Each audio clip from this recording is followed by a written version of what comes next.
Hey everybody, and welcome back to the Millennial Project. Today I want to get into our last Hollywood Sign interview, at least our last one for the time being. And this interview is with Professor Anastasia Loukaitou-Sideris. She is a professor at UCLA, and she specializes in a variety of urban issues, one of which is the privatization of public space. And so what I wanted to do in this interview was have her talk a little bit about this concept in general, and then try to relate it near the end of the interview to the Hollywood Sign issue. I think this really will help us tie the various interviews that we've done on the Hollywood Sign into larger issues of inequality, of park access, etc. So I'm pretty excited for this interview. I had a really good time talking to Professor Loukaitou-Sideris when I was at UCLA. So I want to get right into this interview, but before we do that, per usual, I did just want to remind everybody that if you like what you see today, you can stay up to date with the Millennial Project's latest videos by subscribing to the show on YouTube or liking the page on Facebook.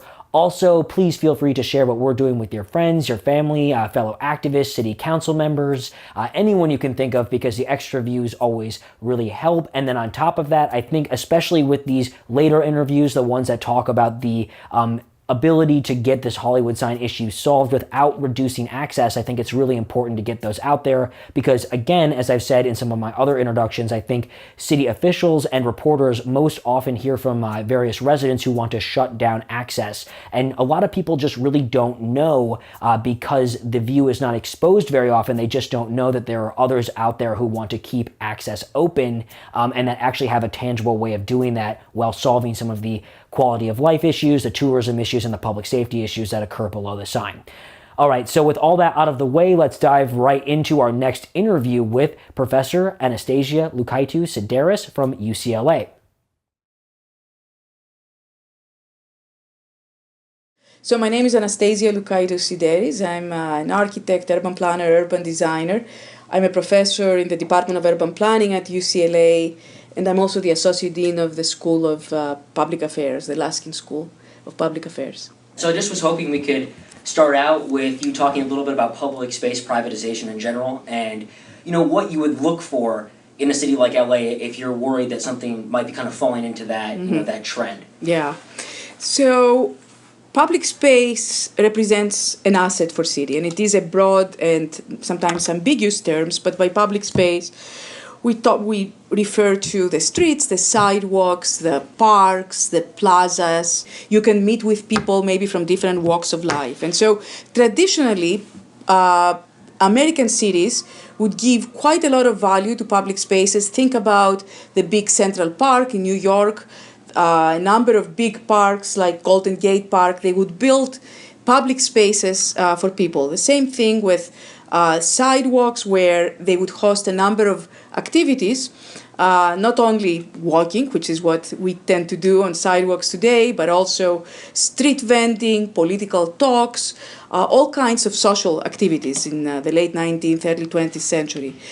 But as we move progressively after World War II and with suburbanization and people moving out, especially the white flight to the suburbs, we start seeing often traditional public spaces becoming quite devalued, considered to be more of, instead of assets, more liabilities for cities. So you start seeing op-eds, newspaper articles about the pathology of public spaces, that crime happens in public spaces.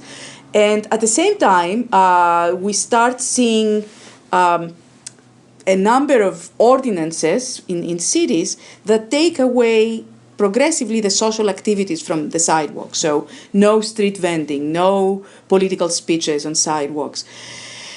What, on the other hand, you start seeing, especially from the late 1970s, 1980s, is the development of a different type of public space under private development, what a number of scholars have called the privatized public spaces. And these are all the plazas, the shopping plazas, the corporate plazas, the malls that attract the public, but they have a lot of rules and regulations.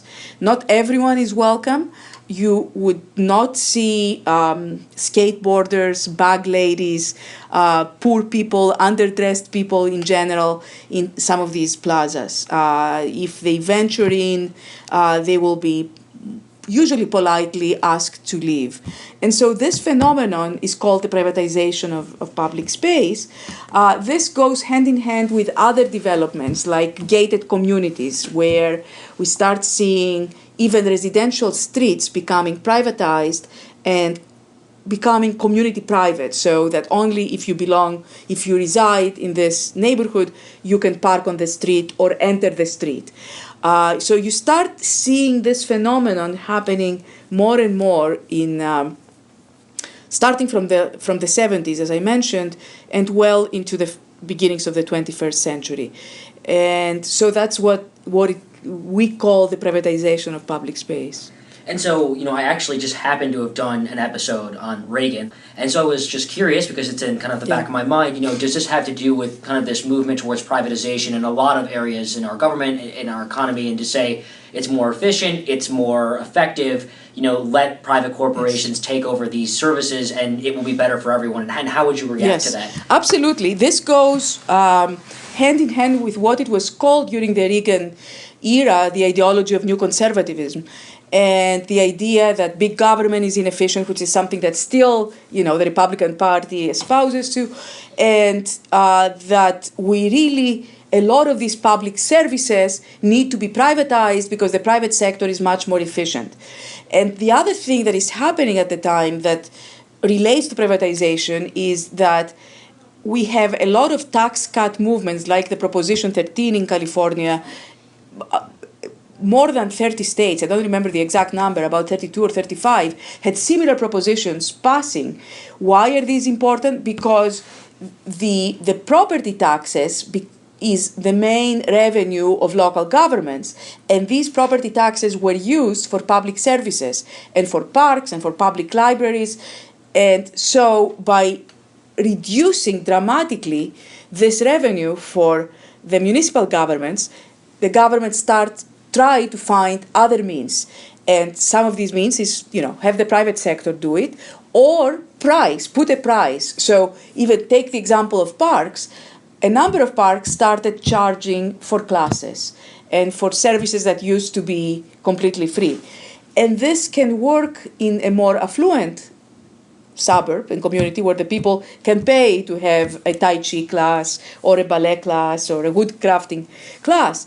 And so these parks would get the revenue from these classes and would use them to upkeep the park. But in the inner city, in low-income areas and communities that they could not put a price because people could not afford it, they would, have no money, and the parks would completely close down. And so we have a reduction of traditional public spaces following the passing of the Proposition 13 and equivalent propositions, and through the ideology of new conservatism, a decline of traditional public spaces. And what is the alternative? Have the private sector provide some of these services. So, what does this look like in relation to the original kind of like 1920s or 1930s park that you see? I mean, I know in some of the reading that you gave me to do, they talked a lot about these being places of civic virtue, of people being able to come and mix with others of different backgrounds to, potentially do public demonstrations, that kind of a thing. And so what is the danger of losing public space for the greater health of our democracy and our kind of world society? I think there is a danger in the sense that the public space is the spatial manifestation of the public realm. And the public realm is where, as you mentioned, you can express your views, you can come together as a public, you can demonstrate, you can celebrate. And we need to have these spaces in our everyday life.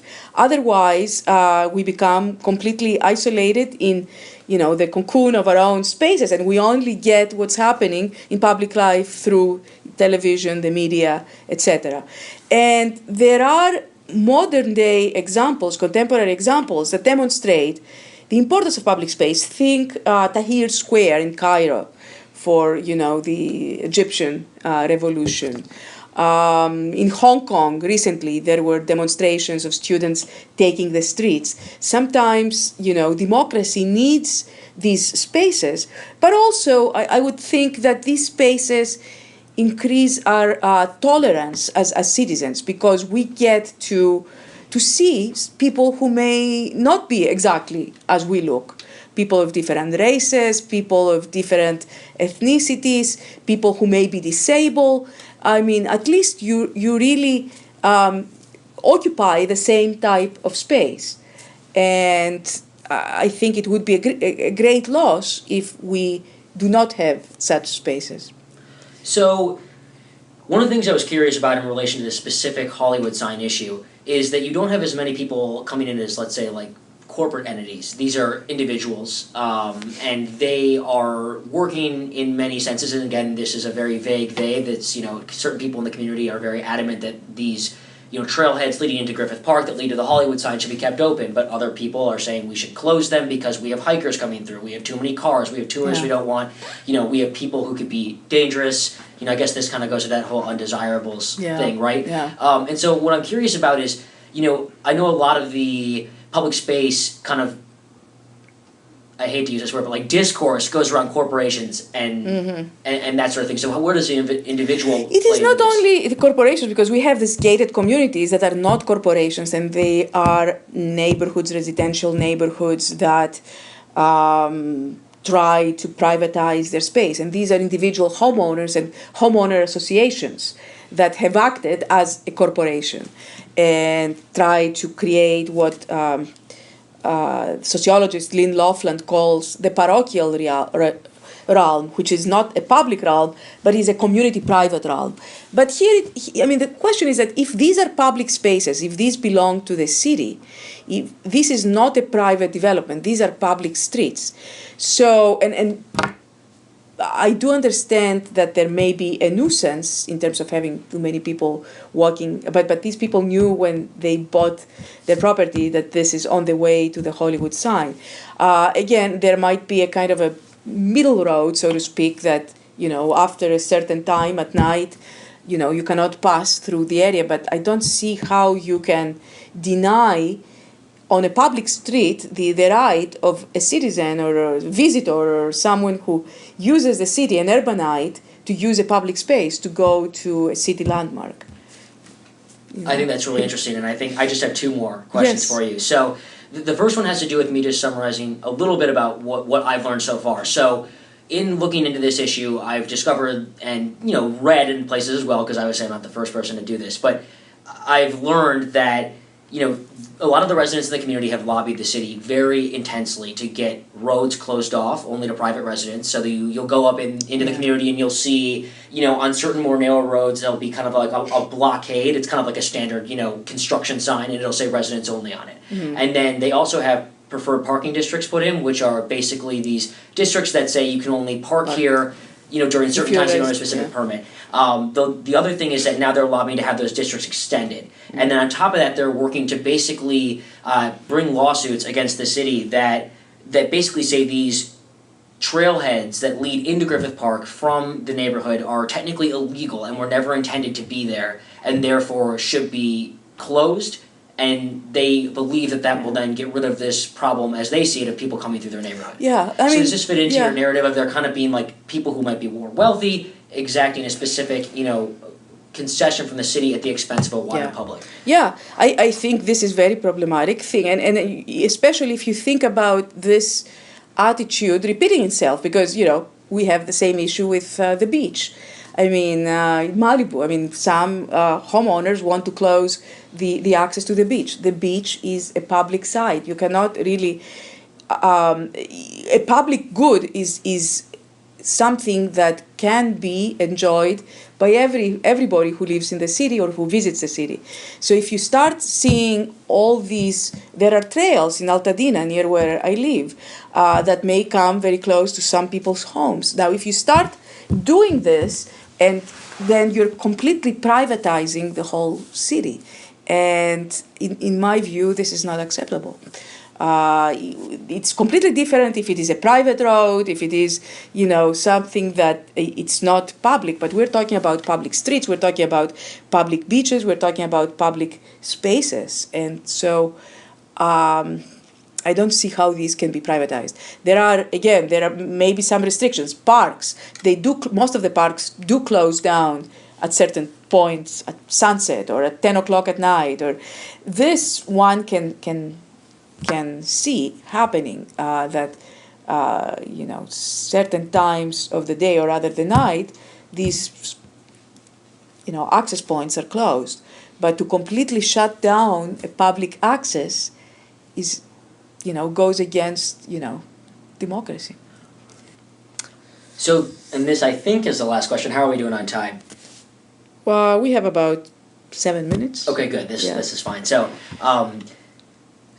so another one of the solutions proposed by a lot of residents in the area, and this kind of actually spans the spectrum from people who are very anti-access to people who are very pro-access, is, well, what if we get all of these high-rise developments that are trying to be pushed through in Hollywood? What if we have various council districts who have to approve these high-rise developments say, well, if you're going to build a high-rise, you have to allow for a specific amount of public space on top of the high-rise. What do you think about that kind of general idea, and is that problematic? No, actually, this is called, in planning terms, linkage.